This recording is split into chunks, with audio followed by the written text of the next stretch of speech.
ako? Maganda yan, Karding! Yan mga yan, alam ko kung saan galing yan bago pumunta dyan. Galing yan sa ilog eh. Ayan o, ayan bata o. Ang ganda niyan. Ayan o, yung anak niya, kinidnap dyan, anak ni Ipimako. Ililigtas na mga MBA sila dyan, ang gagaling nila dyan, nag-training sila dyan eh. Pinakita yung training? Hindi. Ay, pinutol. Sa sine, pinakita may training. Agad na. Ayan no, may telescope yan, may mic barrel yan eh ha. Ayun, nasasagap na yung boses ng babae. Ayun ang anak, nasasagap.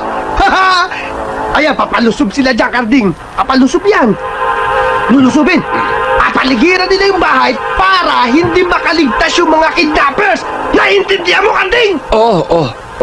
Ayan, kita mo, tumitingin sa oras. Tinitingnan nila lahat mga MBI. Alas 2, titirahin yung bahay. Ayan, tumitingin, magagaling yan. Huwag ka kasing nanidig ka rin. Nalilito ako eh. Ayan, ngayon, Karding.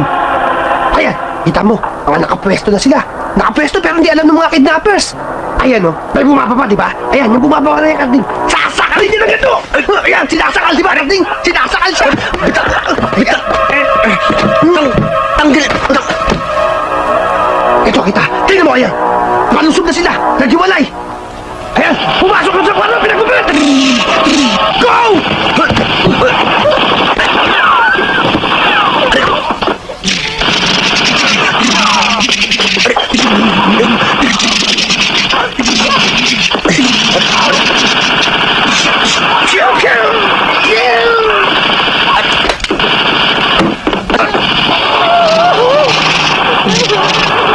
Bigas niya yung bata.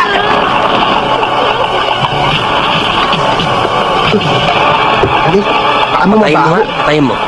Sige, patayin mo. Bakit Patayin mo, ipapalo!